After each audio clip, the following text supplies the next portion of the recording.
Creepypasta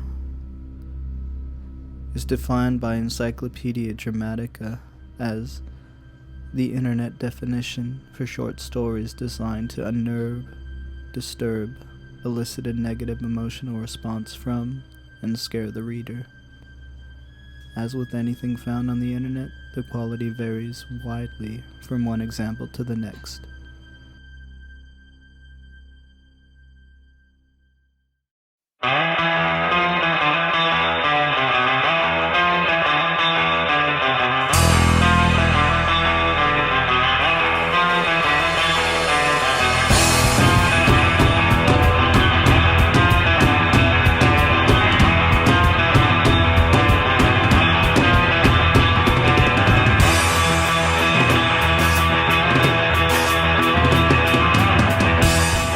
Look, I've said it before and I'll say it again.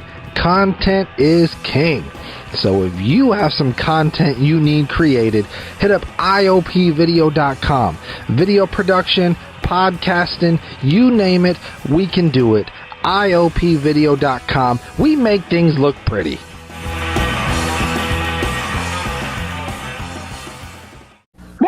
Voice party, everybody! Oh my God, it's Halloween season, our favorite time of the year. And we got a very, very, very special episode for you today. Are you strapped in? Is the lights off? Is the candles lit? Because we are talking about our top 10-ish favorite Frosted Mini Fierce episodes. Now, if y'all don't know, half of us used to produce the Frosted Mini Fierce web series. So we're going to be a little biased today. But whatever. It's our show. Suck a dick. Let's go. JD, Joaquin, Casper, Frosted Mini Fierce. Woo! I used to with some pretty heavy language. I used to. Okay. Motherfucker. It has been like a year since we did anything. Yeah, but we just also had joined, like 2 or and 3 it's years in between the break. I mean, we could always make more stuff. They're also the world And we brought JD on. right now. So who knows when we're going to be able to get back to it. That's true. That's And we true. brought JD on board as an official, as a member. So I'm like, let's not, me and JD are actually talking about the upcoming script for the show. Anyway, Yeah, what the fuck? It's like that's a conversation. we for used to be involved. Yeah, no, I'm excited honestly, because the whole talk about me being part of this came before the podcast was even an idea. So This podcast happened because of an episode of Frosted Mini Fierce. Exactly. Yeah, so I owe the success of the voice party to Which is why we're doing this episode, because it's very near and dear to almost everyone here. And it's our 1 year anniversary almost, which kind of brings it on. That's the full truth. circle, I man. love circles. That's my favorite Post Malone song. Circles are great. That's my favorite shape. I am very grateful for, okay, here's the thing. I had no idea what you guys were filming the Devil's Due for. I know you do film, and that's all I knew. Like, so when you guys actually released it and I got involved with you guys, I was like, oh, these guys don't just do go to work fitness. Yeah. There is a lot more that these guys do. And then I saw what you guys have going on at Frosted Mini Fierce. Just describe to the listeners. I'm sure we've heard it before, but if they're new to the podcast, they're probably going to be listening to this as a recent episode. Why don't you guys describe what Frosted Mini Fierce is? So Frosted Mini Fierce is a horror anthology web series. It spawned out of creepypastas, so like Slender Man and Jeff the Killer and all that stuff. That was the creepypasta genre, and we kind of spawned off from that. And we did the show at a time where creepypasta was like really popular, and they were making games about Slender Man. But for the most part, creepypastas were like internet stories. It was just stuff on message boards. Occasionally you'd get somebody like narrating a story over a generic slideshow on YouTube, but that was about as far as it goes. And so we kind of saw an opportunity to do something different within the genre and make more like cinematic creepypastas and make like short films and make stuff with like abstract visuals, but that are also very cinematic, and just kind of do something with it to kick things up a notch and put our own spin on it. And it's pretty successful, wouldn't you say, Joaquin? Oh yeah, no, 100%. I agree with that. Yeah, we ended up having a couple panels at conventions, so that was fun. We've been in film festivals. We've won awards. It's been a hell of a thing. It's been a hell of a thing. Wow. I know you have a large following on YouTube. I was blown away, man. I know you guys aren't the only ones in the crew. You guys have a whole ensemble, but it's just literally just you two now. Yeah, right? we started off with 2 voice actors, 2 writers, and then me as like the audio visual guy. And then over the years, people would come, people would go, and the roster would change.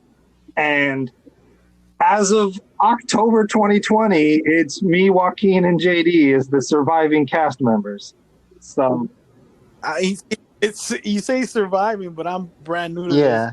And everything that I've kind of have written, like we haven't ever been able to film because as soon as I came in, kind of the world ended. It took over. Yeah, and the world. Yeah, ended. but Gaspar at one point was involved, right? No. Oh no! Didn't he do something for you guys too? He did something not related to Frosted Mini Fears, but he did make that zombie music video. Oh, I thought you guys did something with Frosted Mini Fears. Nah, my bad. I totally. Are you still here? He's just listening. He's like, I'm gonna see what they say. Wait, you're talking for him? What the fuck? I was never in with the Frosted Mini Fears. I asked, but you asked. Oh shoot! And that was before my time when he asked too. I think he was applying for. I asked 2 people, and I was told no by 3 people. That's hilarious. Imagine if that happened at an actual job. Like you apply for an application, and someone goes out of their way to tell you no. Yeah, hey, I know you applied, and I know I'm not related to that company whatsoever. I'm just kidding. I'm kidding. No, like we actually work for a different company with an entirely different business model, and we do different things than they do. But no. I know you applied for McDonald's, but this is Burger King, and no, not even that. I know you applied for McDonald's, but this is Red Lobster, and no, sorry, you can't work for McDonald's. Yeah, sorry, bro. Yeah, you can't. No, fuck no. I just wanted to tell you on the phone. Fuck no. Now I should point out something even more special about this very special episode. Since Frosted Mini Fears is a property that we own the intellectual rights to, that means we can use the footage without getting DMCA takedown notices. So if you happen to be watching this video on YouTube, there's a good chance I'm going to put footage of what we're talking about in the video for a change.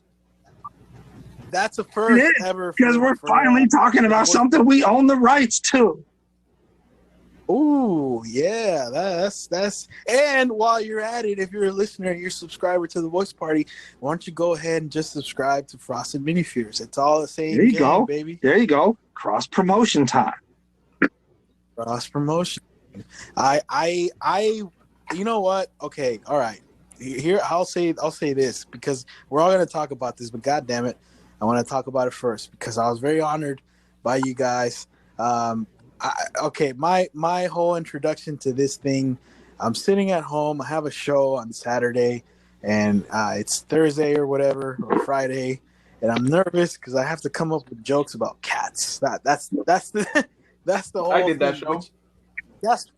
Gaspar did that. That's a hard thing, right? For not a cat person. Yeah. I'm not a cat person. I have a dog who's currently chewing on my hand. Anyways, so I'm sitting and I'm fucking trying to come up with cat jokes, and all of a sudden I get this text message, who is Phil, who I don't really know, I don't really talk to. I've seen him maybe 6 times in my whole life. He's like, "Hey, would you like to be in a music video?" I'm like, sure, yeah. And then you sent me that video, which was for Devil's Yeah. Due, and yeah. What had happened? Joaquin, do you want to talk about like the genesis of your song "Devils Do"? Now, for people who are longtime listeners, you have heard the story already, but I'll refresh for the new ones. I think this is actually, we talked about this in episode 1, September Yes. September 16th, 2019. Yes. So essentially, the origin of this record is basically like I was in a rap group, and longtime listeners know, and then all of a sudden I was solo. Long story short, and Phil and I were talking about things that we haven't done before for the channel. We're in season 4. We want to come back in a major way. And then I think it was Phil's idea. I was like, what if it was Phil's idea, 100%. Phil goes, what if we did like a rap song? And you're the only rapper I know. So how about we just have you come in and write and perform the songs? Okay. So we went looking for a beat, and we went on, like, we had Nobi on the show recently. Shout out to Nobi, as a recent guest. But I went through Nobi's catalog because he's one of the handful of producers that I know and I trust. You know what I mean? He's just not some dude on the internet on the other side that I can't just be like, hey, bro, could you know what I mean? Like, he's going to work with me. I've recorded with Nobi, all the 9 yards, right? So, we're looking through his catalog, and a lot of it was just sort of like, oh, I was like, this has a dark tone to it. But Phil was like, it's too up tempo. So we finally settled on the beat we both like. We went halves on it, and we ordered that beat. He sent us the beat, still had the tags, and we're like, yo, man, could you send us the beat without the tags? And lo and behold, What? Sorry, just to get some an idea. What do you mean by tags? I don't. So producers, in order to protect their work, they will have these vocal sound bites all throughout the instrumental, right? So let's say it's usually their name, right? So let's say their name is Nobi, and they'll tag in or their full name, and then the fact that they make beats. So Nobi's is Nobi Inf Gang beats, and that just kind of repeats every 4 or 5 bars on the tag version of the beat. So it's like a watermark, you're like, music, doom, right? doom, doom, Yeah, watermark. Doom, doom, Nobi Inf Gang beats. So A watermark, and basically. Yeah, it's a watermark. It's a sound watermark, and essentially a sonic watermark. And essentially, when you buy the beat exclusively, they give you the version without tags. Well, what happened is something went wrong with his files, his drive, and he lost the original beat, and he had to remake it from scratch. Right? So I had to send him that. And the thing that I respect about Nobi is he had pulled together certain synthetic instruments, and had them pitched a certain way and all that. And you can't always remember what you used to make those original sounds. So he was able to cobble something together that was the same melody, the same tone. But what you're listening to when you hear the Devils Do is you're listening to a refashioned beat that sounds similar to the beat that Phil and I originally bought, but it's not the same because the instruments are a little different. The speed of the beat is the same, the melody is the same, but the instruments are just a little bit different. Is it to make it? And I. Was it to make it more? Because he had to make it all from. More... No, because he had to make it all from memory. Oh, because he lost the original file set. Yeah, so he had to build it back from scratch. Yeah, and and he couldn't remember all the original instruments that he used, but he remembered the tempo and all that kind of stuff. Yeah, so shout outs to Nobi for being talented enough to like resurrect a beat from the dead, essentially, like from Oblivion. It's like, And if you want to Thanos had who snapped his Nobi, fingers and wished the beat out of existence, and he brought it back in. yeah, and if you want to know who, if you're listening and you want to know who Nobi is, check out our episode with Nobi. It's on the Yep. But when we were conceiving, Yep. So it's yep. That's right. So, anywho, we go in and like, all right. So I always start out my songs with a concept, right? My song is going to be about this. And well, actually, I start off with beat. So I go beat searching first. Sometimes it's beat first, sometimes it's concept first. But once I get a concept, then comes the hook. I used to write verses first when I first started, but with a hook, you have the spine of your song. You have a direction your song is going to go, and you can put your lyrics in a neat box because you don't want to draw outside the lines unless you're purposely trying to be non sequitur, right? So I always say hook first. So I wrote the hook, and I sent, I brush it by Phil, and it ends up being this sort of progressive thing, right? Because the first hook, because the song, listeners at home, it's all about how the devil, this is Phil's idea. Phil was like, the devil tempts people to do terrible things, right? In some folks' theology, that's how he operates. And I'm like, yeah, what if we made a song about that? Okay. So I took the approach of the devil doesn't just come in and tell you to like rob some random dude. There's usually, in my mind, small things to chip away at your conscience, right? And that's where I got the hook from for this. And it's okay, it's going to start off benign enough, right? Hear no evil, see no evil, do no evil. But if you choose otherwise, take my advice. Tell him the devil made you do it. And so this is like the devil singing to the perpetrator, the slash victim here. And it's sort of like, yeah, there are these rules, you're not supposed to do them, but if you do it, just blame it on me, right? And from there, you get the second hook, right? And the second hook is progressively worse. Now the devil is encouraging you to go ahead and do these things, right? Say what you feel, do what you want, right? And if they take offense to it, tell them, the devil made you do it. And then by the third verse, things have gotten so horrific. The devil's just like, make it obscene. Hear them scream, make it obscene. And if they take offense to it, tell them the devil made you do it, right? And once I had that hook in, I was like, okay, I got to come up with the story and see how it goes from there. So, and it was all about a guy who's walking home at night and he gets robbed. And how many people have had something similar like that happen, where they just get unjustly robbed, seemingly at random, for no reason, right? And you go through this process, right? You might be scared. You might immediately want retribution, right? You might think, call the police. And so the devil plays on these ideas of, well, you know what I mean? You can't be a punk and the police aren't going to like get to him in time. And, you better just, here, there's a bottle on the ground right there. Take him out right now. You know what I mean? And it's like, oops, you killed him. You've gone too far. And then the second verse is, now you have to bury the body and chop him up and all this terrible stuff, right? He gets more and more gruesome.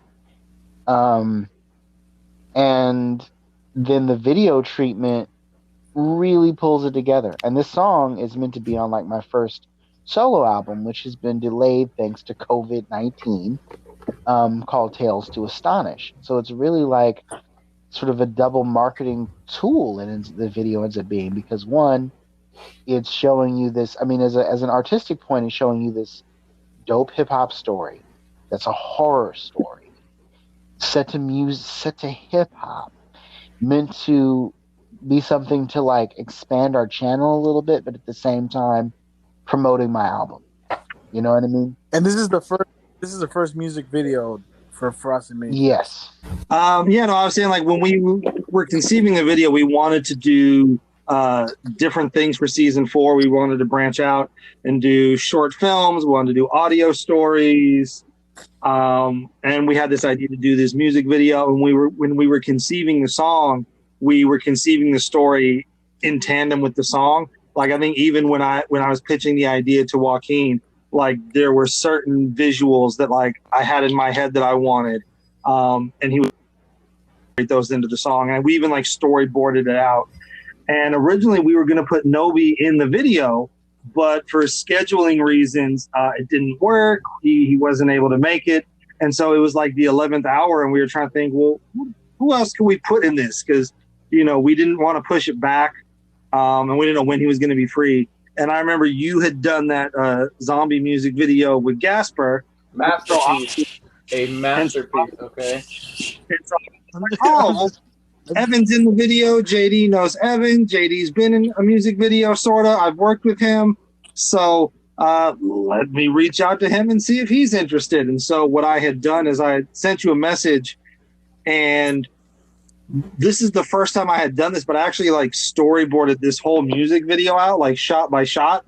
And then I set those storyboards to the song. So it was almost like an animatic. And I kind of sent that to everybody who was going to be in the video. So we all could like be on the same page with like what was going to happen and the tone and how everything was going to play out. Because I remember from my point of view, I sent you the message and you were like, well, I mean, I don't know. I got something going on that day. And I was like, well, here's the animatic of what we're going to do. And then all of a sudden, all of a sudden you were like, I'm in. I'll cancel my plans. When do you need me? I'll be there. Do you need me 2 days? You know what I was thinking? You know what I was thinking?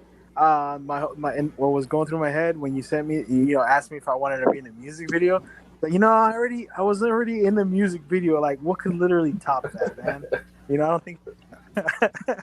I'm just kidding, Gaspar. No, that was a masterpiece for the time. It hasn't aged well. Yeah. No. So I, when you told me music video, honestly, what went through my mind is like, I don't know, some dance number or some bullshit, Yeah. like something like I'm gonna have to dance. Like last time I was with you on a music video set, I had to dance, and I was like, well, fuck no, man. Last time you were behind the camera, like, nah, dude, I'm probably gonna. You know what's funny? And then I would never dance in front of a camera. I know, and I did the worm and everything. But anyways, yeah. So I still have the taste of that in my mouth from filming that. Not that was bad. It just I don't want to dance, But sorry, I know we were talking about this one a lot.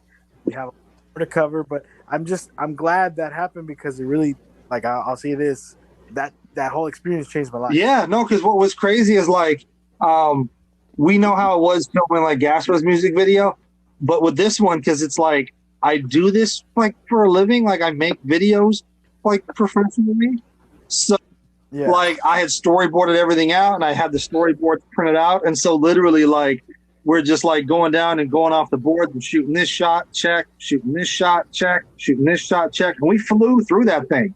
Like we broke it up over 2 days. We did the stuff in the woods the second day, and then the stuff in the city the first day. And each day we were done in 2 hours.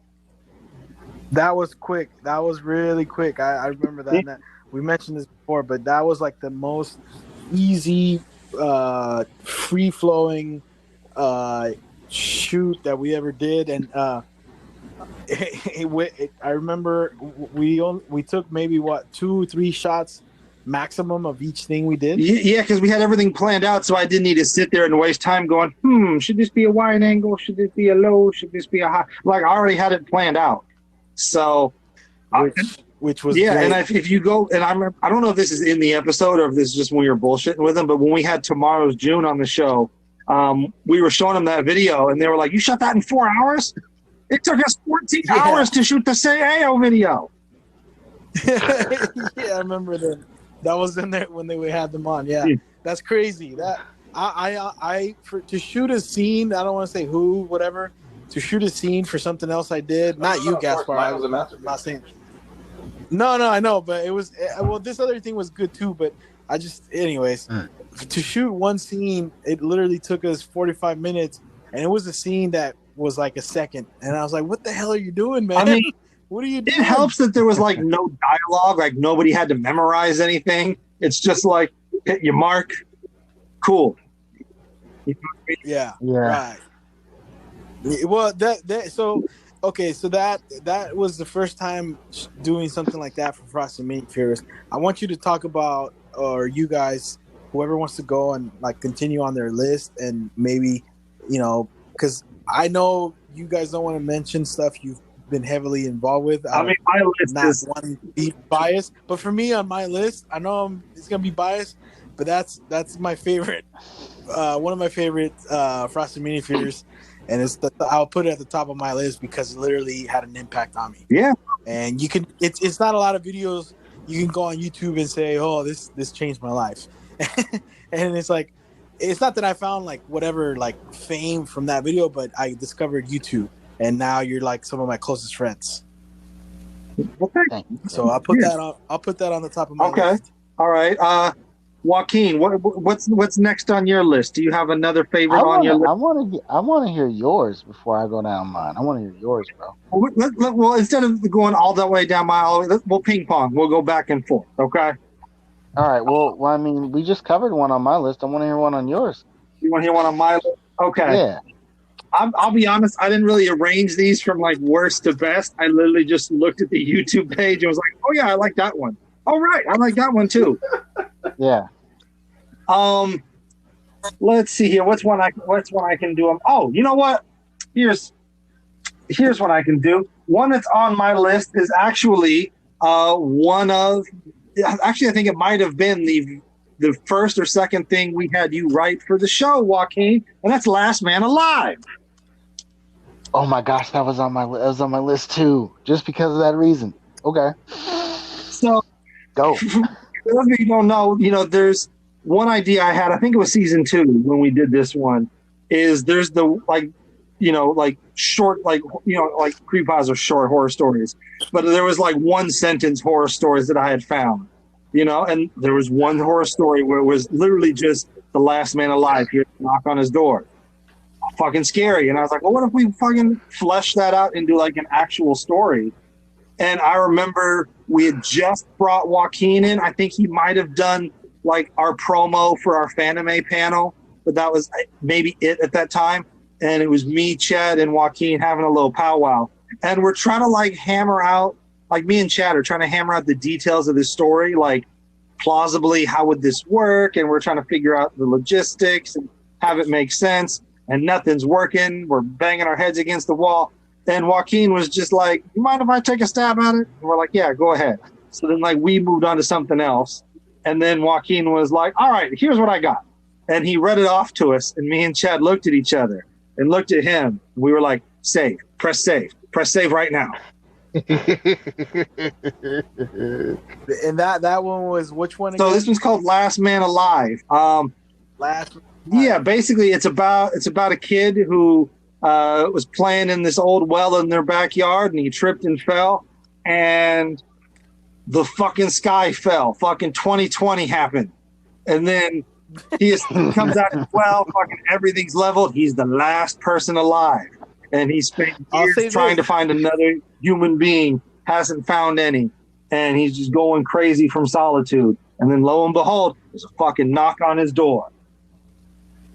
Oh wow! I think I've heard of. Is that from a? So that's what I was going to ask you guys about Fresh and New Fears. Is some of the content inspired from books, or short, or anything else? Yes. A lot of it is stuff we wrote ourselves. A lot of it is stuff we've adapted. It's like covers of stories or stuff that's inspired by stories. But some of it, so it's a mixture. It's a mixture of original stuff. It's a mixture of covers.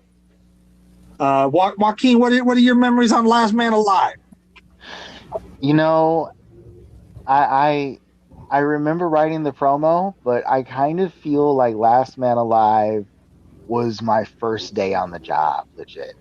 Like I feel like because I feel like I was still sort of earning my stripes, and I hadn't yet made a complete impression. I was new, and even though Phil and I had worked together on some creative stuff before that, backyard wrestling and that kind of thing, so you knew I had a mind for creativity. You knew I had a writer's kind of, you know what I mean? Like they had never tried me out in this fashion, and Chad had never like done anything creative with me before. So this was like my proving ground. And I remember you guys are having difficulty with that script, and I was just like, this is my chance, And I looked over the script and I'm like, okay, this is a good premise. This is a good plot. This is a great ending. It's the kind of ending that I love. I love twist ending. Phil, you still there? Yeah, I'm right here. Oh, great. Okay, audio's perfect. I just heard you say that. If Phil goes, we all but well, no. We had some issues earlier where I couldn't hear Phil, and I just want to make sure because we were both here at this time. yeah. But so it's just one of those things where I love the idea so much, and I was like, what this needs is like a little bit more fleshing out and a very strong narrator, and that needs to convey to the listeners and to the viewers exactly how catastrophic and devastating this is. You know what I mean? Like, how do I touch the most people? So I hit on everything, man. I hit him.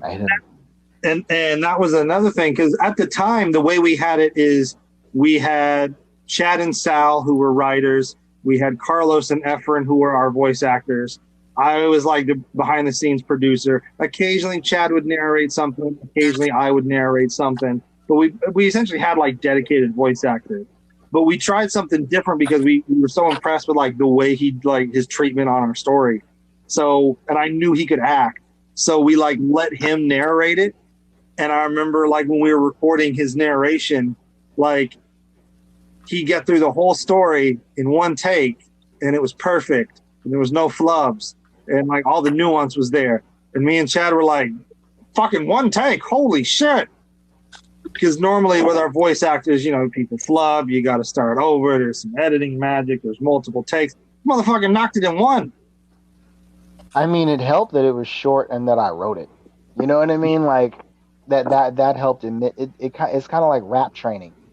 You train yourself to memorize your own words so that and you get the cadences and the right sort of pitch moments. And I just adapted all of that, memorization technique into the reading. And I really felt what I was reading too.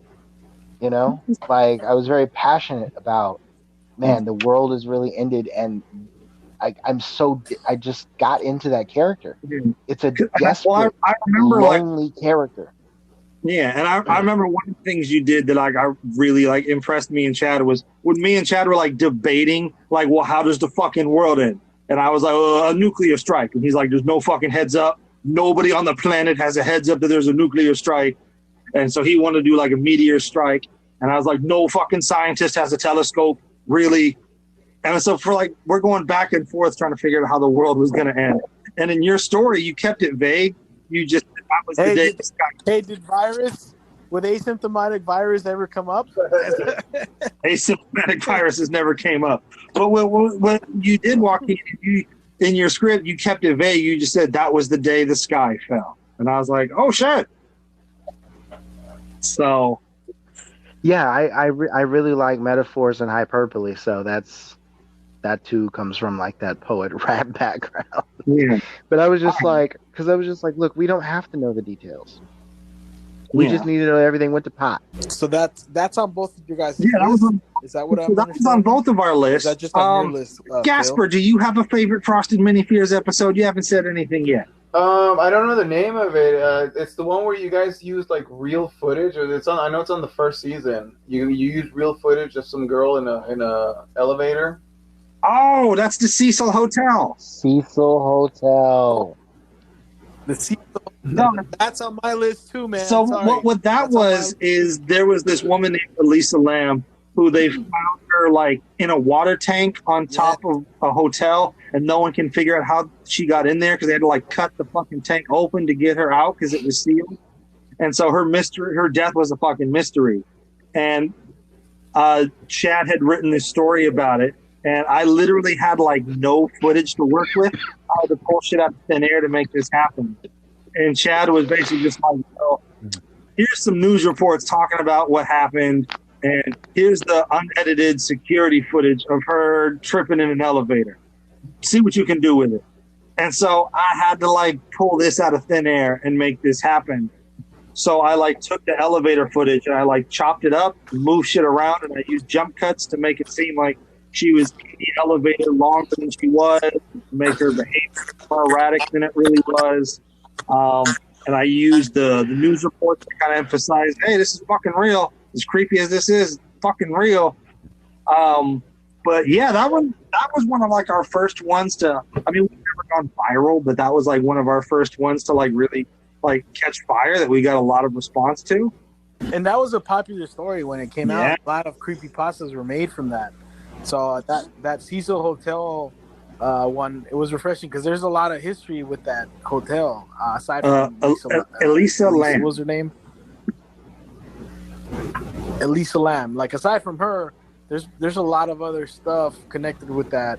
And it's like it's not something you went to. You exactly pull stuff out of the internet, right? Yeah. How is that when you do those? As to, I mean, do you still plan on doing more of those, or do you not? Do you want to mostly write stuff and have more cinematic? I think there can be a mixture of it. So what I'll do is I'll bring up another one that's on my list because I think this is a good example of that. I did a short film called Never Conquered, Rarely Came. Yes, that's on my list. That's sorry. I know I said I was going to do a top 5. That's another on my list. So basically what this one was is I had found this story about this woman who her boyfriend was suicidal and she like was encouraging him to kill himself. And then she went on trial for like, murder because of it. And the news article I was reading had like the transcript of their text message conversations back and forth. And I'm reading this going, oh, you fucking bitch. And so like it inspired me to like, she looks evil. So when I was doing this, like, I don't like to give myself a writing credit on it because literally I just copy and pasted their fucking text message transcript. Like 90% of that whole short film is shit they were actually saying to each other back and forth. And when I was doing it, I knew that like I didn't want her to be like mustache twirling evil. Like I knew she had to be manipulative. And there was this voice actress we had worked with before, Ivory Doll. She used to go by the name Creepypasta Doll. I don't know if she has a new name now, but she was fantastic. And when I sent her the story and kind of like pitched to her what I wanted out of the performance, she was fucking ecstatic because she was just like, oh my God, all I ever get to play are frightened narrators and damsels in distress and somebody's girlfriend. I never get to play like a serious, evil, malevolent, person. So like she loved having like a role with some nuance to it where she could actually like have some layers to her delivery. I knew you were a feminist. Yeah. And she fucking killed it though. Like I remember listening to her performance and going, oh, yes, this is perfect. You fucking bitch, you nailed it. Yes. Right. I'm glad because I actually followed that when the trial was going on, and I remember I saw her and I was like, yeah, you fucking look evil, you horrible bitch. I remember thinking that like because I saw the whole thing and I read her text message. So the first time I saw that video was at one of the I think Joaquin played it at one of the shows we did, the talent showcase for Devin. And I remember watching the video and I text, one of those shows. I forgot which one. I think the second one. And I saw the text. And I was like, wait, this sounds familiar. And then I watched it again by myself, and it was exactly how I pictured her texting in my head. So it was awesome to see that, and I enjoyed like there's so much like that that was season awesome. 4. What season was that? So here's the thing that's interesting though.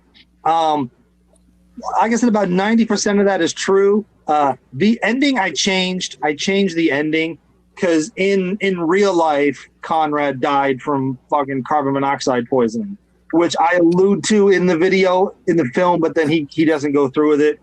What I did, the ending actually came from another story I found of this 12-year-old girl who live streamed herself hanging herself in her backyard. Like this fucking 12-year-old kid live streamed committing suicide. And I was like, that's fucked up. I'm going to use that as the ending to my movie. Because I thought, like, this is a cool chance to do two things. To one, not necessarily make it like autobiographical. Like this is about suicide in general, not just this one incident. And then it also gave me a chance to let Michelle kind of revel in her evilness and give her a moment where she can let her guard down and just be herself and enjoy the fruits of her labor. So, like, I love the fucking way Creepypasta Doll just delivered that line where she's like, "Can I watch?" And he's like, "Yeah, sure." Laptop, that's fucking creepy. Like, and I love her delivery on that. But what's funny with the production of this is, like, I heard about the story. It took a couple months for me to get around to writing the script. And then it took another couple months to film it. And by the time I was sitting down to edit it, like a year had passed. And I remember as I was editing it, the trial verdict was coming in. And so my Facebook feed just got filled with all these people sharing the story. And I felt like a fucking hipster who like gets mad when their favorite band gets signed. Because I'm like, you punk ass, I was following this story for a year. Where the fuck were you? Wagon hopper. Yeah. so who's it? I don't know why the day of the showcase when I heard it, I thought it was Joaquin's voice, and then I watched it again. It's our friend Effort. He's been one of our voice actors since season 1, so he's been there since the beginning. Yeah, he was the actual actor also? For the last shot, it's a dummy that's hanging there. Okay. But it's him in all the other shots. Oh, okay. Yeah, I remember hearing that story, and he actually, I don't know if you remember this, but he actually got out of the car as he was dying from the carbon monoxide. Yeah, that was actually the thing that like clenched the guilty verdict, is that she told him to get back in. Yeah. That fucking horrible, and then she's all sad. So what's interesting about this is like when I was editing it, like there's that, I found that cover to Mad World, and I really like that song. I felt like the lyrics were very poignant, and I felt like the lyrics really tied into like Conrad and what he was going through, especially the part where it says, you know, I find it kind of funny, I find it kind of sad that the dreams in which I'm dying are the best I've ever had. And so I wanted to use that song somewhere in the film, but narratively it didn't make sense anywhere, so I put it in the end credits. But only like 3 fucking people worked on it, so I was like, I gotta pad these fucking credits out. And so since the verdict was coming in, I was like, oh, if I actually use these news articles as like a coda, I can pad out the credits to justify using the song. But then I can also hammer home, hey, this basically happened. Like, this is what really went down. So I think that kind of helped it on another level. I honestly think, Phil, the way you tie the ending together definitely earned you a writing credit on that. Yeah. And that's why it Never Conquered, Rarely Came, because that's a reference to that Blink-182 song, because I didn't want it to be about this one suicide incident. I wanted it to be about like suicide in general. So I try to put as many different suicide things in there as I could. No, it is one of my favorites, but it is not on my list because, there's a lot of. Is that why? Really? Huh? Is it because you're not in it? No. Look, full disclosure, Phil and I had a conversation like before the recording, and I was like, "Yo, I want to stay away from stuff that I'm in and that I wrote for the most part." And then Phil was like, I mean, I'm I'm gonna be real with you. Everything I'm throwing on there, I had a heavy point in doing. You should do the same. I mean, to be fair, I literally shot everything, so it's hard to find one that I didn't do. Yeah, that is true. But I will say this much: it was really hard to narrow down my favorites, and I also tried to guess.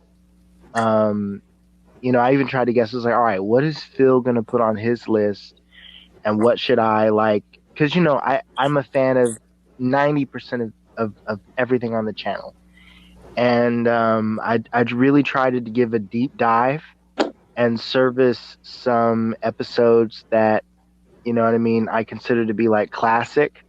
You know what I mean? I didn't want the list to be like all me, all me, all me.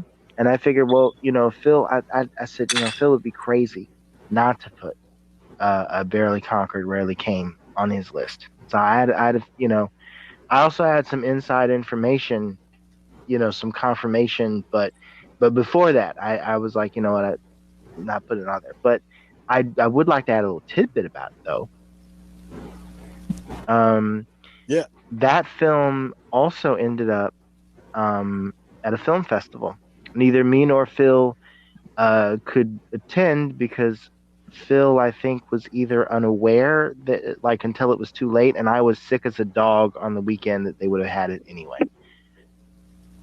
Yeah, it was in a festival. We weren't able to go because by the time they told us we got in, I think it was at the 11th hour, and we already had other plans, or I think I had a gig booked that weekend or something. So, and that was the festival. Yeah, it was one out in Oakland. So. Mm-hmm. Yeah, so Phil had a gig, and I was trying not to die.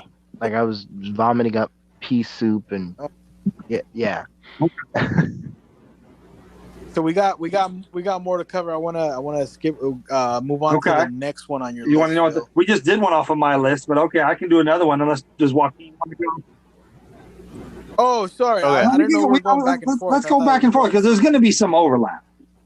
Okay, so I'm going to mention so on my top 10, one of my top 10 is Recipe for Success. Cooking for Kids.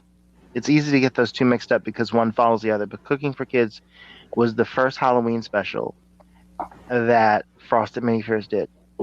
And it was one of the first videos that I had ever seen of FMF. And it was the most cinematic thing that FMF had ever done at the time. Yeah, so little backstory on this one. There was another creepypasta YouTuber named The Little Fears, and she was a big inspiration for us because she was doing videos, but they were very minimalistic style. And Chad saw her stuff and was like, holy shit, we could do this, but better. Look how easy this is, Phil. We could pull this off and no one can touch us. And so a lot of the first season, you can really see their influence on us to the point where I distinctly remember there being episodes early on where I wanted to go more cinematic and more short film and more narrative. And Chad would kind of crack the whip and be like, no, minimalist. Stop moving the camera. Just copy what The Little Fears is doing. Stop moving the camera, damn it. So she had done a story called Cooking for Kids about this kid who finds a children's cooking book in a public library, but it's got all these ritualistic sacrifices in there. So it's fucking creepy. And so Chad wanted to do a sequel. And since we were doing it on Halloween, we thought, well, we're a horror channel. It's Halloween. We should go big. What if we make it a fucking short film? Because that's what I've been trying to do all goddamn season. And I finally convinced him to cave and have us do a short film. And so the story that Chad and Sal came up with was, what if there's this little girl who has her own internet cooking show, and she finds the cookbook from Little Fears episode, and she's going to do one of the recipes that's in there. And I happen to have a puppet, so we threw the puppet in there. She's got a fucking puppet co-host. I like that one. I remember that one. Yeah. Yeah. Where she has the fucking puppet co-host, and they're doing this ritualistic with sacrifice with like blood and ash and. Okay, quick question: who did you borrow their? Sal knew a guy. Actually, Chad had hit me up about my brother because my brother was little at the time, and I think either he wasn't available. I forget what happened, but yeah, my brother would have been in that otherwise. Yeah, but I remember it was like a legit thing. Like we had 2 cameras set up, and I had like a monitor down for our puppeteer, so our puppeteer could see how shit looks. Like I fucking Jim Henson the hell out of this setup. But it was a lot of fun, and it was like Joaquin said, it like broke new ground for Frosted Minifears because it was like a short film which we hadn't done at that point, and it got Chad and Sal like out of that mindset that we have to copy the Little Fears. It got them to kind of see that like, hey, we can do our own thing and go in a different direction, and it's fine. Yeah, I get to use my puppet. I'm happy. That also that's interesting to me because that's like a heavy subject to talk about, and you did it through kids, and then there's like this childlike kind of I would say theme to that, where it's like you're talking about ritualistic stuff, but in cooking, you know, there's this sense of twisted innocence. Yeah, no, there's a part in the episode where she's going down the recipe, and next she's just like, you know, now we need half a cup of blood. Any blood will do. I got mine from the dogs and cats in the neighborhood. And she just says it like all nonchalant and innocent, like a kid would. I mean, really, that unnerved me like right off the bat. You know what I mean? Like clearly, because it gives the appearance that it's this kid's TV show, but as the episode goes on, it's very clear that there's something darker lurking under the surface, and the viewer is just kind of stuck on for this ride, and even the puppet gets uncomfortable. I mean, how many times have you seen a puppet in a kid's show get visibly uncomfortable and kind of scared for its own, you know? Yeah, the puppet was the straight man.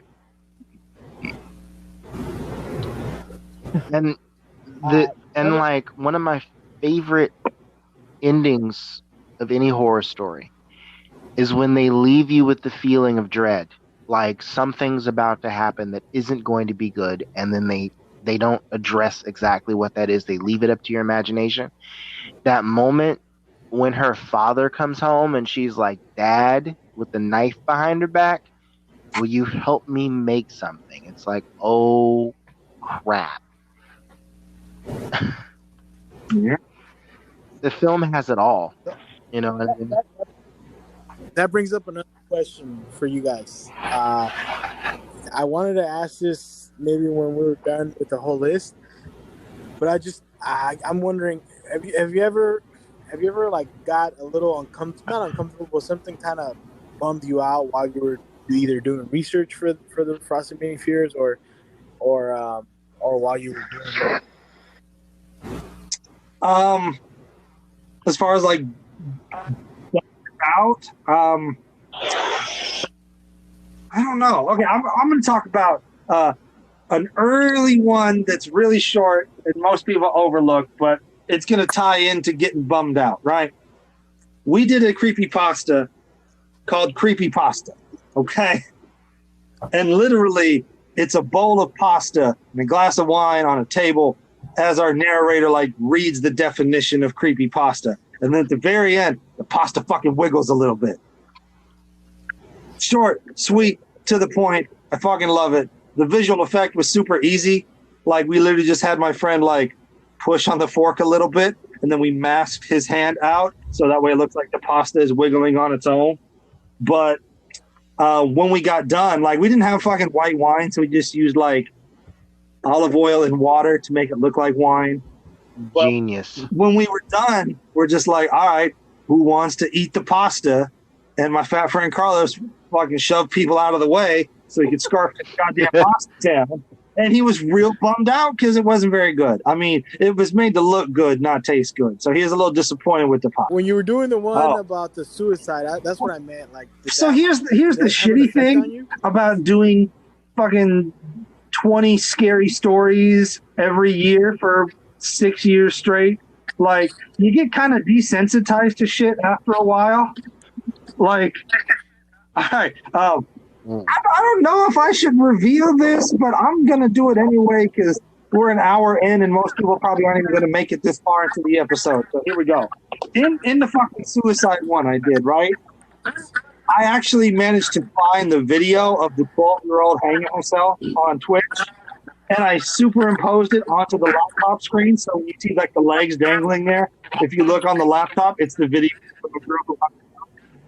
Wait, this is a yeah. I found the actual suicide video from that 12-year-old girl, and I put it on the laptop in the final shot. So when you see the legs dangling there, if you look on the laptop, it's a fucking 12-year-old girl hanging herself. It's subtle, like it's not fucking obvious. You really got to squint to look for it, and it's small and it's in the background. But it's a little thing I did because I'm a monster, I guess. At this point, I don't know. You know, I heard it said once on someone's show. They were talking about like comedy, the nature of comedy, and they said that people that are professional, like sitcom writers or comedians, a lot of them, once they've told so many jokes or written so many like funny bits in their sitcom, they get to the point where they grow numb to the humor. Like you get so escalated that nothing makes you laugh, but you're smart enough to know that it's funny, right? You go, oh, that's funny, but you don't laugh because it just doesn't get you. And horror operates on a similar principle with your brain, where, you know, in order to be scared or disturbed, there's a point where you can get desensitized, right? So, yeah, like a mortician. There's this girl I met on Tinder. She was a mortician, and she told me some stuff about how, you know, they're just not affected by it. You know, and it wasn't like, you know, I've heard stories about morticians or doctors who work on this. She told me that you just be. You're cutting out again, JD. I'm getting every other word. You just get these. She said that she worked on her own family members and she worked on close friends as a mortician who've passed. And it's just like you get there's no limit to stuff we can get desensitized as humans. I hear they encourage you when you first start doing the whole mortician thing, or when you're working like, like in that particular, they'll encourage you to take your lunch in the room with the bodies to help desensitize you. That's fucking creepy. That is, yeah, I wouldn't be able to do that, man.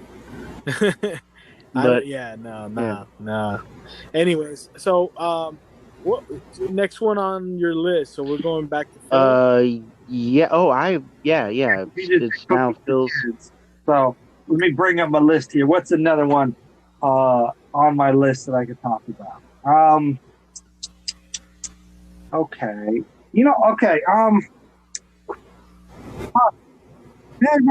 Say one. Oh, wait, can I say one? Sorry. Yeah. I haven't said one in a while. One of my favorites is the one you guys did about the serial killer. I just can't think of the name right now. Oh, the one on the game one. show. So that was, we actually never finished that one. If you look, it's called a lost episode because we were going to do something on him in season 3 and we couldn't break the story. We couldn't make it work. We couldn't get it to a point where we were like satisfied with it. And so we just they didn't give the script to me. On. And then what we ended up doing is there was this other YouTube kind of site called VidMe that was a thing for a while. And so we started posting stuff on there just in case it took off. But we wanted to give people an incentive to go there instead of YouTube. We don't want to put the same shit. So we started releasing all of our abandoned episodes over there to give people a reason to watch us on this new platform. And then when fucking VidMe didn't take off and it crashed and burned, I was like, well, I might as well fucking put these on YouTube now.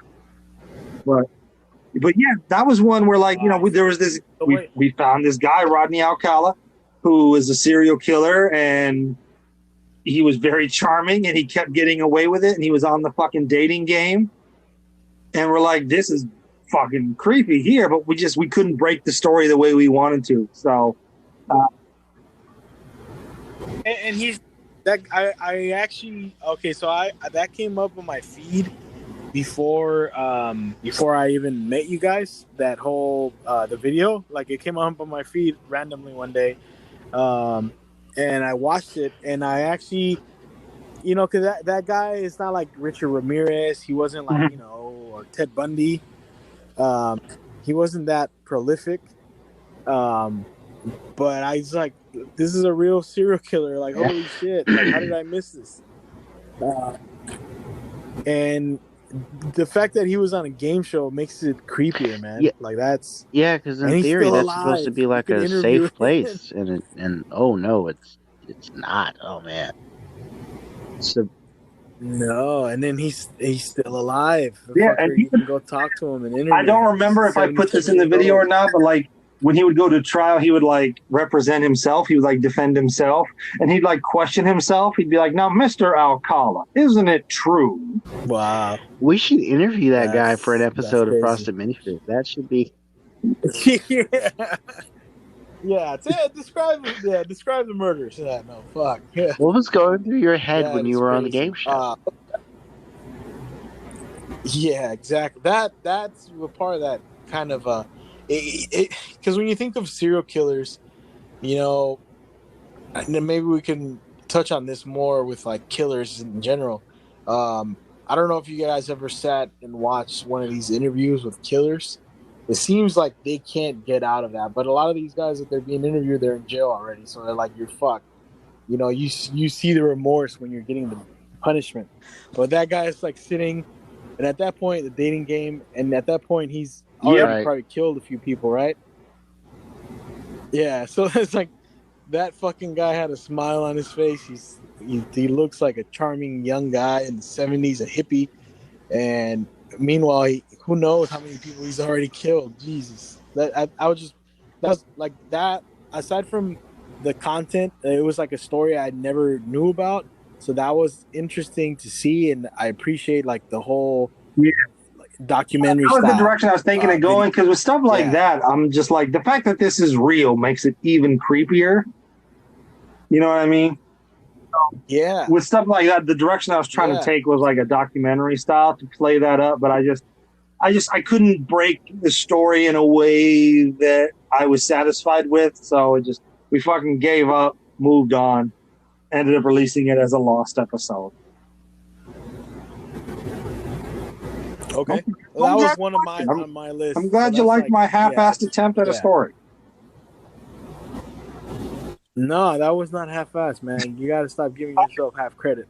Anyway, so next on... I got one on my list. It's a story that Joaquin wrote called Make a Wish. Did y'all watch Make a Wish? It's about a soldier overseas. His whole platoon is dead. He's in the desert. He's debating, should I just put a bullet in my head now or just wait and die of heat stroke? Those are the options he's weighing. And he sees something sparkly in the sand.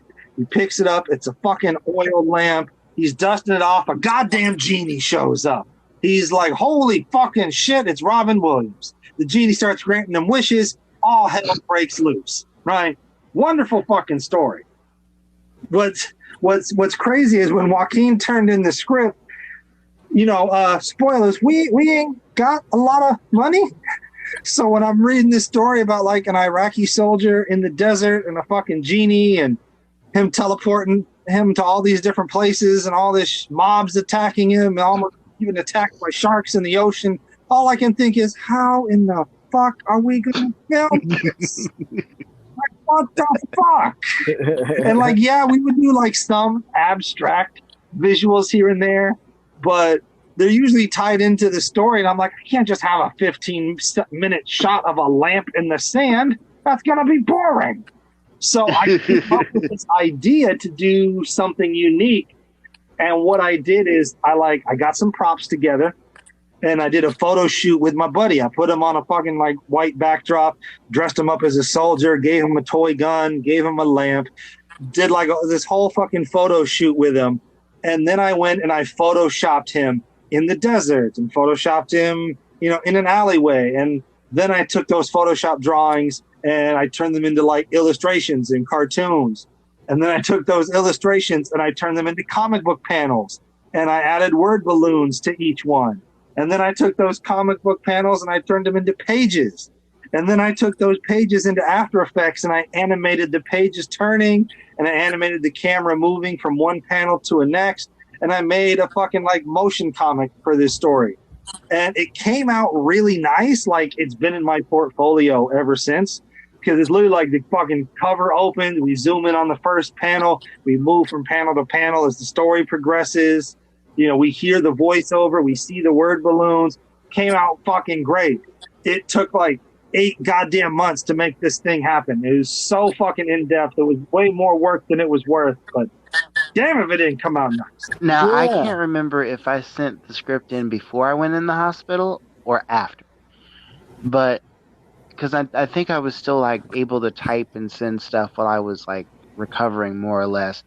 But I do remember that during that time, like, and just for the listeners at home, the gentleman that starred in Barely Conquered, Rarely Came is the gentleman that starred in this. Voice actor extraordinaire Efren Aguilera. Yeah, and if I'm not mistaken, and if I'm not mistaken, he also read the narrative for this too, right? Yeah, because I put him in it, so then I also had him as the soldier in it. I can tell you that during that time that you were working on it, I remember laying up in bed with my broken leg and you sending me screenshots of the artwork. And I remember feeling really excited. And it wasn't the morphine, you know what I mean, that was giving me some boost to help me through the pain. It was seeing the story that I wrote come to life and seeing you guys put in such effort. Yeah, it lifted my spirits up, because that was the thing, is like we had brought you on in halfway through season 2 because we knew Sal was on the way out, and so we needed another writer to pick up the slack and help carry the workload. And so you were sort of involved in season 2, but not really. And then season 3, you were going to be more hands-on with like the production and the filming and stuff. And then like right away, you got hit by a car and you were broken leg and in the hospital. And then we went on like a 4-year hiatus after that. So like there's some pretty short sticks in Frosted Mini Fears, but we never meant to give you that short a stick, bro. Holy crap. I mean, I don't consider it a short stick though, because I mean I wrote a ton and like I had a good time during my involvement in season 2, and it was just, and I voice acted quite a bit before I got hit by the car, so it's not like I was like totally left out. It is true that I didn't get a whole lot of like camera work and stuff like that done during season 3, but I was very satisfied as like a writer or actor. Yeah, you know what I mean. And like I said, I'm happy that it came out because it's been in my portfolio ever since. It's been in my reel, but man, it was so much work because there were so many steps. And so like literally I would work on it for like a week at a time, like 4 hours a day after I get home from work for a week straight, and then just got to take a fucking break and work on something else and then come back. So I want to ask you about this, that you just kind of touched on something. This is all done. Yeah, we would work full-time. We would do all this in our free time. I mean, now I make money, producing videos. At the time, I didn't. It was something I'd have like a freelance gig here and there, but it wasn't like a regular thing like it is now, or at least how it got to be before the fucking pandemic. But yeah, so it took so much time. And so it took like 8 months to work on it because I kept having to take breaks and work on other stuff. And so I'd work on it for a little bit and then move on to something else, and then work on it for a bit and then move on to something else. And then eventually it like all came together. But man, that was a lot of work. So what about what's the next one on your? On Well, your I list? just did one, so I think it's Joaquin. Yeah. All right. Yeah, Joaquin. The Visitor. Yep. As told by Tito Boy. You put the Visitor on there. Here's my thing. I got a couple. I look. I chose Recipe for Success for the reasons I listed, but also because I really wanted to make sure that I got like a story by Sal in here. And we've worked with some wonderful people who are only like, who either aren't here with us anymore or are one-offs. And I included The Visitor because I thought, for one thing, it is probably the only time that this actor is ever going to work with us again, in part because acting and being in front of the camera, the whole film stuff just wasn't his thing. He doesn't even like sitting down and watching movies for too long. He's like, yo, I want to go out and do some martial arts sparring or, or hit, forge a sword or something. He's a very active fellow. But from what I understand, the story was he told you guys this, like, dark. Well, here's what happened. Okay. We had gone to this really lame college party. It was like one of those college parties that's like sanctioned by the college, right? And yeah. Those are the parties where you would sell the most drugs. So when we show up at this party, it's like a costume party. There's like 8 people there. Our friend is the only one drunk. He showed up drunk and was the only one there drunk. Everybody else was sober. Even the fucking security guard is like, you got to get your friend out of here. And we're like, friend? We don't know him. But we were in the car on the way back, and he was ranting and raving about how much he hated Sal. And he was like, Sal's such a shitty goddamn, I could come up with a better story than Sal. And he like drunkenly improv this story called The Visitor. And so I don't know if it was as a joke or if he was serious, but Chad was like, you should record that. So we did. Like, I got together with him later on at his place and we recorded it. And like, we were just like sitting on his bed, but I put up like a black backdrop and I had like a light with a dimmer switch that I'm flicking to make it look like there's a flame in front of him. And I just fucking recorded him telling the story. But he's a bit of a method actor, so he got drunk again while he was telling the story. And it went on for like 15 goddamn minutes, and my arm felt like it was going to fall off. And then we had to go to Ocean Beach to film it because we wanted to have like an actual bonfire. So we fucking go to San Francisco. We go to Ocean Beach. We're trying to start a bonfire. It's hella fucking windy. He's freezing. He's dressed like a Filipino. So he has like a straw hat and like a burlap shirt. What the hell? Like someone from the Philippines. Like someone who lives in a mud hut. Right. You can literally be dressed as a boxer. Okay, fair enough. So I thought Phil meant like he's a Filipino shirt, straw hat. He's freezing to death because it's like 52 degrees. What did you say? Right. What? Can you hear Gaspar? No, I just said that I thought what you meant was that he's a Filipino who happened to be dressed. I mean, that's pretty applicable too. And so we're just like at this beach, like shooting him sitting around the bonfire so we can cut back and forth. And we're getting reaction shots of Chad and Joaquin listening to them tell this story. And sand got everywhere. I had to clean out all my gear. It was a nightmare of a shoot. But I'm not going to lie. It's a little rambly. To be fair, he was intoxicated when he recorded it, so that probably has something to do with it.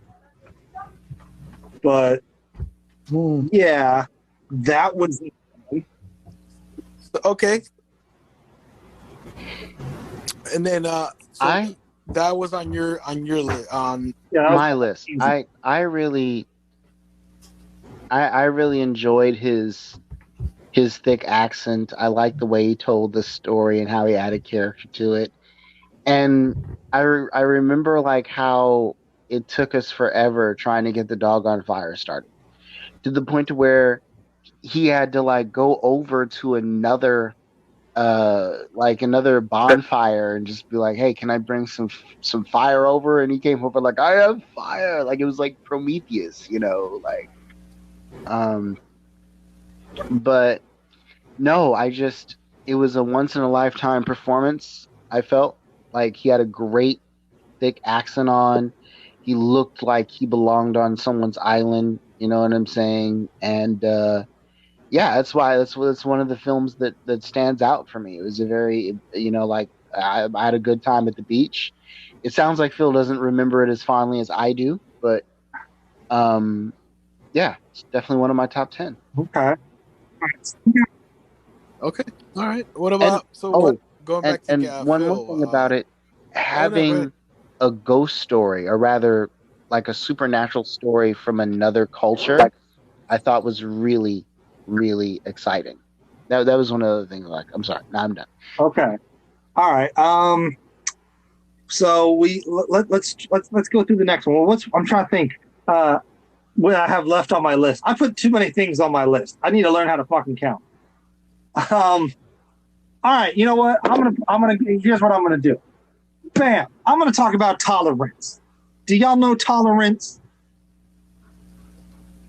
Yep. Crickets. Okay. Yep. Wait. Do I know what? Do I know that's on my list? It's a short film. Is a film? Short film. It was our season 2 Halloween special. It won the Audience Choice Award at the Berkeley Horror Film Festival. This is basically that is the torture porn one. Yes. Right? That's what I call it. It didn't have a name. I forgot the name. So, if you're attracted to Joaquin, go ahead and watch. So the backstory behind this one is we had a completely different film planned for the end of season 2, and Chad was just really burnt out and needed a break, and so he went on sabbatical, even though we don't fucking pay ourselves. So whatever, he fucking took a break, right? And so it was up to me to then come up with and produce and direct and shoot and edit the Halloween special. So I came up with this super last minute because it was something we could do on the cheap with very little actors and very little budget. So it's Joaquin getting tortured by Efren. And what it is we filmed this in like a storage closet, like a maintenance closet at Tito Boy's gym. And and it was one of those things where I didn't want there to be a lot of story. What I wanted to do is there's that whole mentality of, show up late, leave early. That way people are always wanting more. And so that's what I wanted to do here. So I literally just drop people in the middle of the situation. The movie starts. Joaquin is tied to a chair. He's got a fucking gash on his head. He's got a black eye. Looks like he's been there a while. Fucking Efren appears in the corner and just spends the next 5 minutes torturing him. He has a fucking nutcracker. What's that? Quick question. What did you use for sounds of the crunching and all normally that? I would have tried. It was actually my bones breaking. Yeah, well, no. What I tried to do is I would have tried to record sounds if I had time, but here I literally just went online and just sound effects and then put an EQ on them and tried to mix them so it sounds somewhat natural. Put a reverb on there, but literally for 5 minutes, Efren fucking tortures this poor boy. He cracks his knuckles with a nutcracker. He fucking grabs some jumper cables, which is hooked up to the maintenance wall on the side there, and he fucking electrocutes the dude with jumper cables. He fucking gets a handful of salt and slaps it right in the dude's open wound. He fucks this motherfucker up, right? And then my whole thing is we were kind of stuck on this mentality of it has to have a twist. It's not a creepypasta if it's not a twist. And it was starting to get to the point of almost like M. Night Shyamalan parody, where it's what a twist. So when I was writing this was one of the first things I wrote by myself. And so I was well, there has to be a twist. There has to be a fucking twist. And so I came up with the idea of, what if a fucking cute nurse shows up at the end. Is like, oh, your 11 o'clock is here. Oh, thank you, Janice. I'll be right out. And we fucking leave people going, wait, what the hell? What did I just watch? What's going on? And I didn't really put much thought into what it actually means. It was literally just, wouldn't this be a twist that would confuse people? Which is a little Vince Russo-ish, swerving people just for the sake of swerving. But it came out great. I'm happy with it. Honestly, Phil, the twist was the main reason that I jumped at it, because it was like, when I was reading the first few pages, I was like, oh, this is just Saw. Okay, whatever. Because I'm not really a big, I'm not really into that genre of horror. But the moment that the nurse comes in and says, your 10 o'clock appointment is here, and he's like, tell Miss Janice I'll be right out. Or he's like, thank you, Janice, tell her I'll be right out. Like, that moment gives you a certain level of hopelessness for my character, because let me explain it this way. The way I took it was, that implies that it's not just me being kept here secret by one person, that there's this other person who also knows that I am being tormented, and they're not going to do anything about it. It's an organization, and that this is a doctor. It's an organization of it's the revelation that this is a professional doctor who probably has me in the hospital basement, torturing me for giggles, for fun, and he's going upstairs to handle his normal business. How long have I been down there? How long have I been kept there? How long will I last? There's all these questions that come up for the viewer. There's all this concern that I had for my character, like, he's never getting out. He's never getting out. You know what I mean? Like, the nurse isn't on, he's never getting out. Like, this, they totally know. What did my character do to put himself in this position? So, to me, that's the nature of the twist, is that it makes it even worse, and it leaves you with the sense of dread, the sense of, like, not knowing what's going to happen next for this character. Yeah. So the fact that you... Yeah, and I was going to say one thing, and when we were, and this kind of like speaks to like my mentality writing. It's like I put the twist in there without thinking, well, what does this twist mean? It's more like, well, it has to have a twist. I'll just let the viewer make up whatever they think this twist means. Whatever's creepiest to them, that's what it is. And so even the name Tolerance, when we were filming it, it didn't really have a name. We didn't know what we were going to call it, and it wasn't until I was editing it when I was like, fuck it, Tolerance, with no rhyme or reason behind it other than this is a word that people can imprint whatever meaning they want onto it, whether it's racial tolerance or pain tolerance, whatever it means to them, they can imprint onto this short film. So this is like a prime example of like my hackiness as a writer. Throw some shit out there, let people make up their own meaning behind it. Hey, it won an award. Look at that. Mission accomplished. You know what my favorite story about that film is? When you guys told me that you took it out to show it at some horror festival, and it was shown with other kid. The film festival it was at, which we won, by the way. Like, it's a horror film festival, so I'm thinking, oh man, this is gonna be great. And then like the first short film is like someone recreated the scene from Halloween with Michael Myers and Jamie Lee Curtis, but it's Curious George and the man in the yellow hat, and I'm like, what the fuck? And I look around and there's like little kids sitting in a crowd, and I'm like, oh no. And then like when our film comes on, it's very quiet and there's like this awkward silence over the whole crowd. And I didn't put any music to it because I wanted it to like feel more brutal. I was thinking of like the fight scene with Batman and Bane in Dark Knight Rises, where there's no fucking music. It's just the sound of Batman getting his ass kicked for 10 minutes. And so here, there's no music. There's just the sound of this guy brutally getting tortured. And so I'm just looking around and people are like visibly uncomfortable. Somebody gets up and leaves.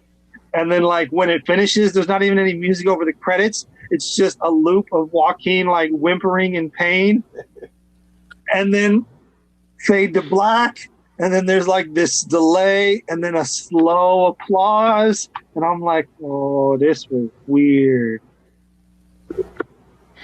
But it won. But it did what we wanted it to do. It disturbed people, it horrified them, and we won. We whooped that King George. Nice. All right. So now Joaquin, what's next on your list, Joaquin? One. Who's got the next? Light bulbs. Light bulbs. Okay. Interesting. Why I really, I don't know that. I like, you know what? Two things. One, we had a rare and one-time performance from one Gerald Patrick, and I thought he was an excellent. Like actor for this, because you know he played a security guard whose detail was relatively simple, right? I like ghost stories, and I thought it was a very clever ghost story. And it was simply shot, and it was well narrated. I wanted my list to show like the variety for FMF, and I feel like this is sort of on like the simpler end of things. You know what I mean? Whereas like Recipe for Kids was more cinematic and the big breaking point, but this is more of a meeting in the middle. Mm-hmm. Okay. So, but yeah, watching, I think it was like maybe one of the first films that I worked with you on, where I was just sort of like tailing you around and like, all right, this is how he does this, how you do it. You know what I mean? And the concept I thought was really, really cool. You know? No, good. What are you gonna say, Jay? Oh, right. No, I just want to. Before this, Joaquin, you weren't really involved with film, right? Oh, you mean before Frosted Minifears? Actually, Yeah. there's Black Suits. Oh, so this is before. Okay, Black Suits Suits was before Frosted Minifears. Minifears. Okay. And if you want to get Which is on IOP video. Before that you IOP got to video, watch.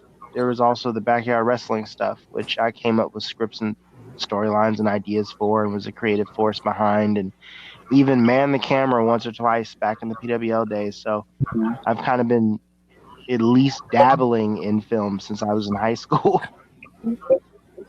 Okay, all right. No, What I was gonna say is sorry, Phil. I actually don't have any real fond memories from Light Bulb, because I remember trying to record the narration with the actor who was in it, and it was like pulling teeth because this motherfucker had goddamn ADD up the fucking ass, and like the story is like 3 minutes long, and it took us 45 minutes to record it because he kept getting distracted and he kept wanting to start over.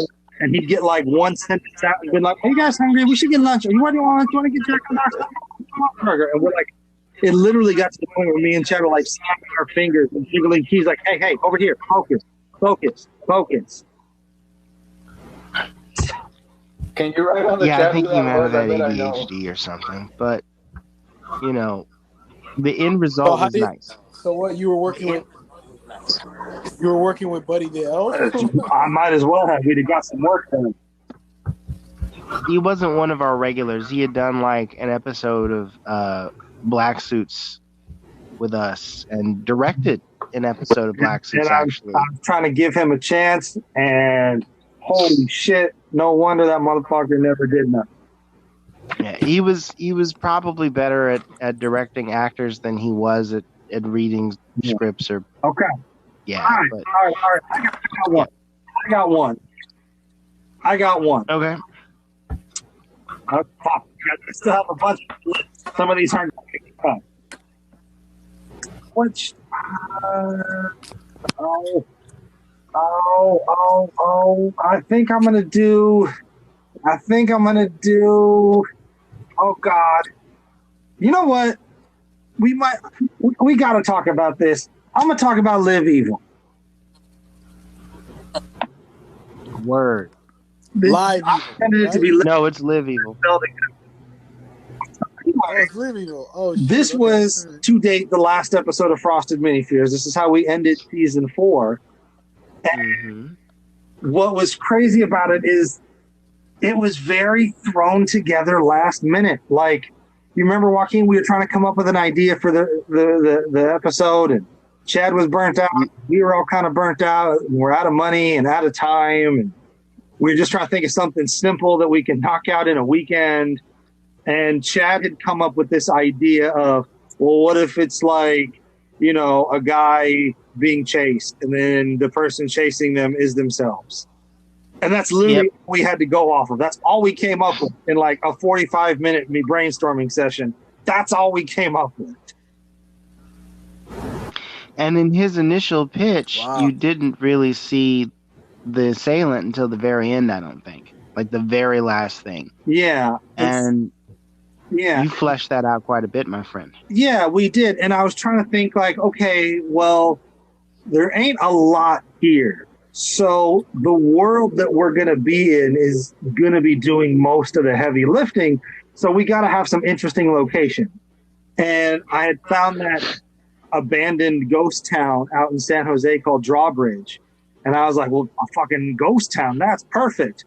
And there's these train tracks that lead to the island because that's the only way to get there. And I was like, oh shit, there's train tracks in Point Richmond too. I can use that abandoned building in Point Richmond and use those train tracks as like a way to connect these two locations together. And then from there, it kind of morphed into, oh, it can be, what if we do like a found footage movie? What if it's a vlog? What if it's a guy vlogging while he's doing urban exploration? Shit gets out of hand.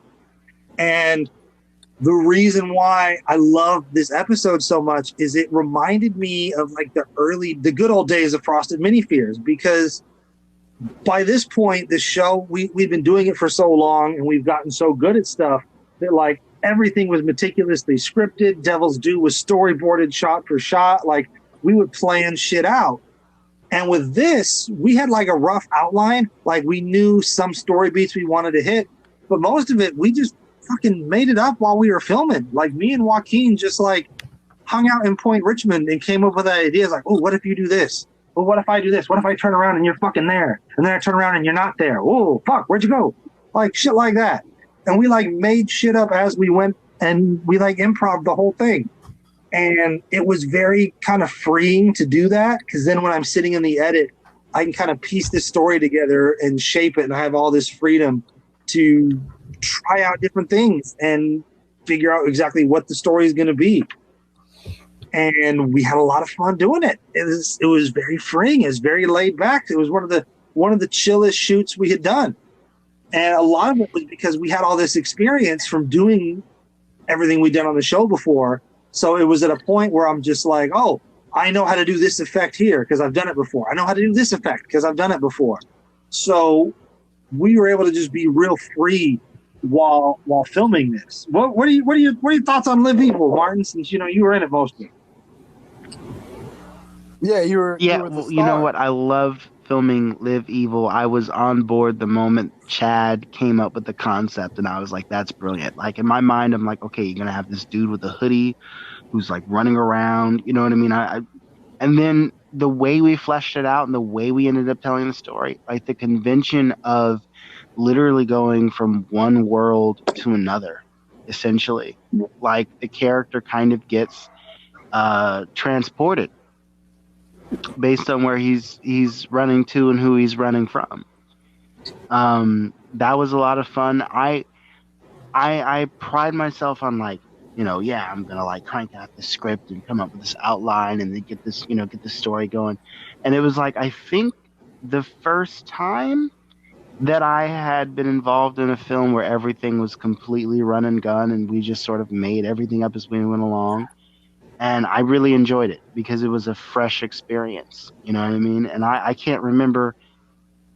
I'm feeling like one of those old school comic book creators because I know that Phil and I both bounced ideas off each other, but I can't remember which one of those were mine.